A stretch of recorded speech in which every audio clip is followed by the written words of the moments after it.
Pas de révolution avec cette 1400 GTR de Kawasaki, mais quand même de belles évolutions. Alors une qui est très notable, notamment pour ceux qui sont de petits gabarits, c'est la hauteur de selle.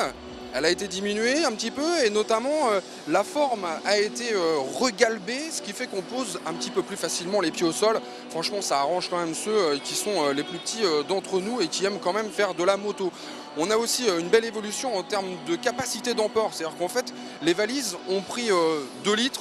Je dirais c'est pas énorme, mais enfin c'est toujours ça. Et surtout maintenant, on peut leur adjoindre ce top case de 47 litres. Là, on pourra plus dire qu'on ne peut pas voyager serein sur cette moto. Et puis surtout, cette selle, elle a été rendue nettement plus agréable, il paraît. Alors hop.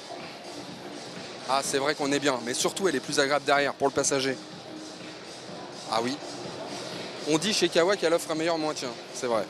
On est bien. Bon allez, on y va là. Après, alors ça saute pas forcément aux yeux tout de suite, hein, mais enfin, c'est une bulle qui est toute nouvelle sur cette 1400 GTR, avec ce petit déflecteur là en plus. Et c'est ce déflecteur qui va vous permettre de faire passer le vent au-dessus du casque. Ça, quand on commence à rouler beaucoup et que ça tient un petit peu sur la nuque, franchement, c'est un vrai plus. Et puis toujours en termes de confort, alors là, c'est petit confort. Vous avez une petite boîte à gants sur le côté. Elle aussi, elle a pris un petit peu de volume, peut-être parce que les smartphones, eux aussi, prennent du volume. Elle dispose toujours d'une prise 12 volts, bien pratique pour les recharger justement. Ouais, puisqu'on parle de cette bulle, et en plus elle reste réglable électriquement, ça ne change pas.